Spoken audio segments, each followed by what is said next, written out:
So once we decided on Panama, then we had to decide, how do we want to live our life on a day-to-day basis?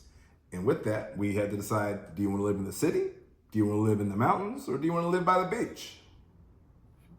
And so in this video, we're going to be going through the process and the questions that we had to ask ourselves so that we could find the perfect neighborhood within Panama City that would fit the lifestyle that we wanted to have.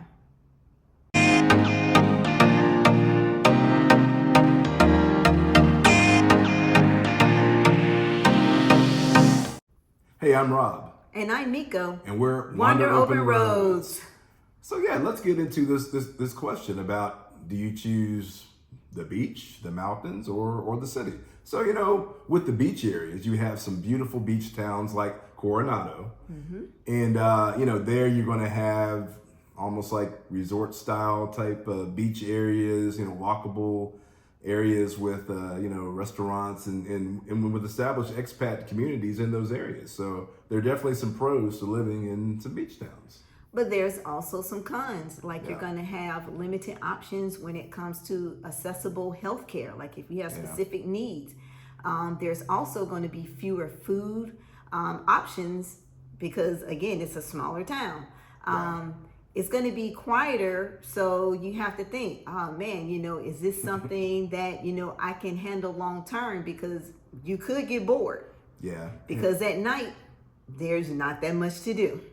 Yeah, and with a smaller town, of course, I'm always thinking infrastructure or the lack thereof. Yes. Yeah. And then there's the mountain life. So in places like Boquete, yeah. which we've been, and it was pretty cool.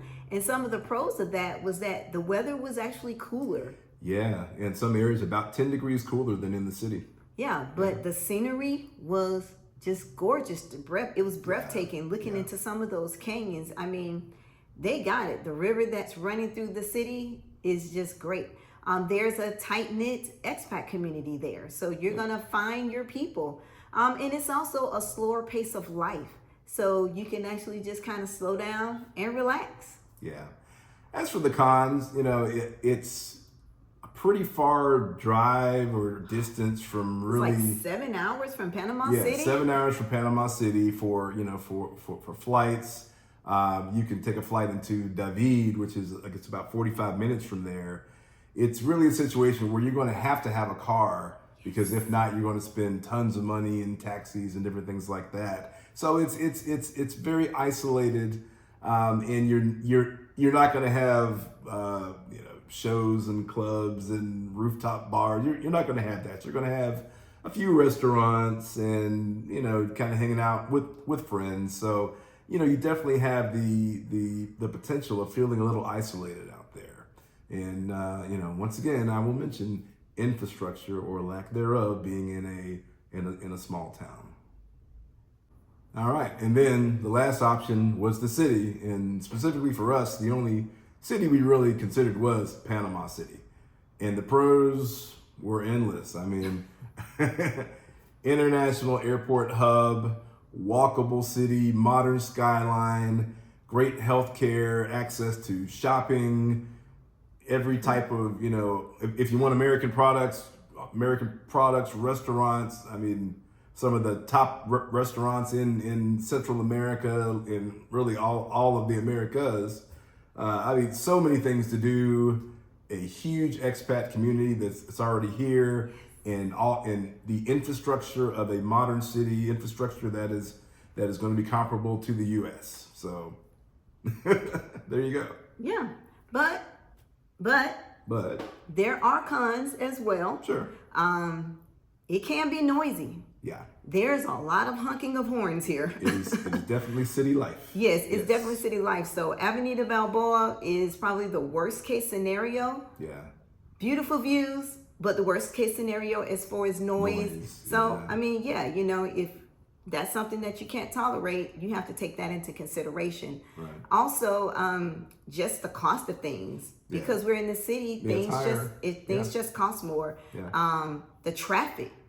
Oh yeah. The traffic can be really bad, you know, especially depending on what area you're traveling to. So that's definitely something you have to consider And even though Panama City is walkable, the sidewalks are, it can be kind of dicey in some areas. Not always in the best condition, and you can fall into a hole, so you have to be very careful. Yeah, so, it has a lot of pros, but there are other things that you have to consider as well.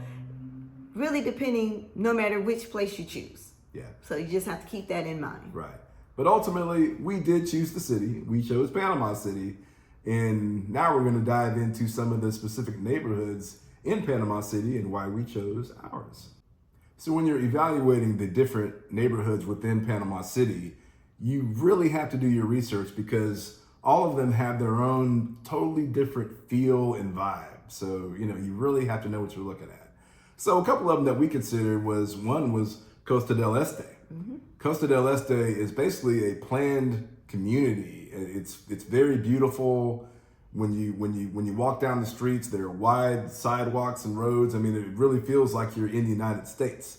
But that's also a con because you almost really don't feel like you're even in Panama anymore. You just feel, it feels very suburban, and you would have to have a car living out there for sure.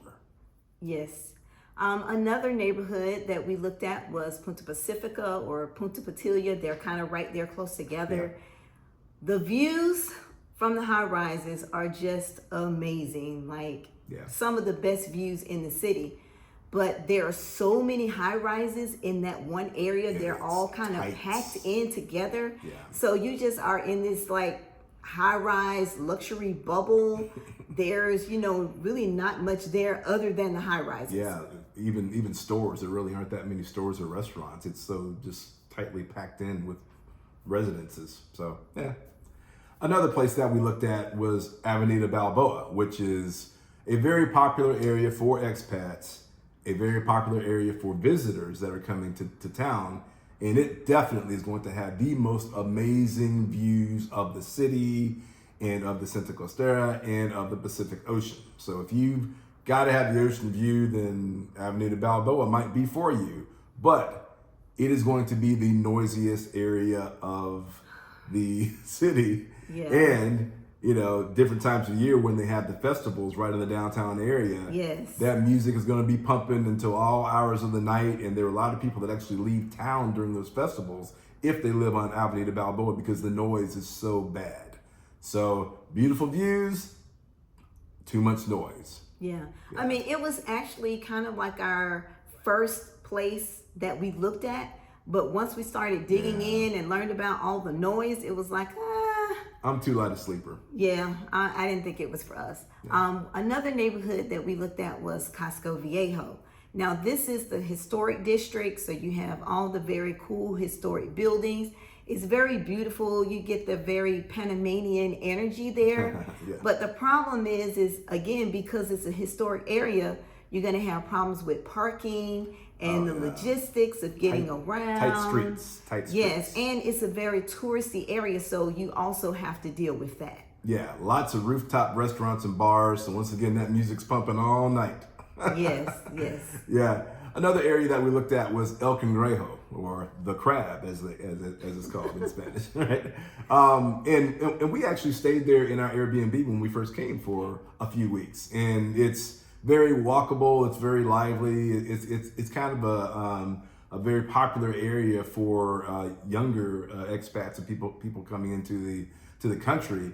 But at the same time, it's very busy. It doesn't feel quite as residential in some of the areas, and it is definitely not Balboa noisy, but it is noisier than some of the other areas of the city because it's always going.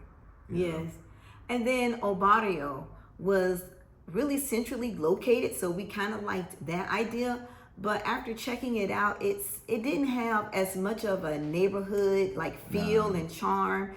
So we didn't, we kind of decided against that. But one thing that I would definitely advise is like Rob said, when we first came here, we stayed in El Cangrejo. Yeah. So that gave us, in an Airbnb, I might add. So that gave us a chance to kind of experience the neighborhood without committing. And after staying in the Airbnb and being in that area for a few weeks, I was like, yeah, I'm kind of glad that we didn't, choose El Cangrejo, because now that I'm actually here, I'm like, yeah, this doesn't feel like us. Right.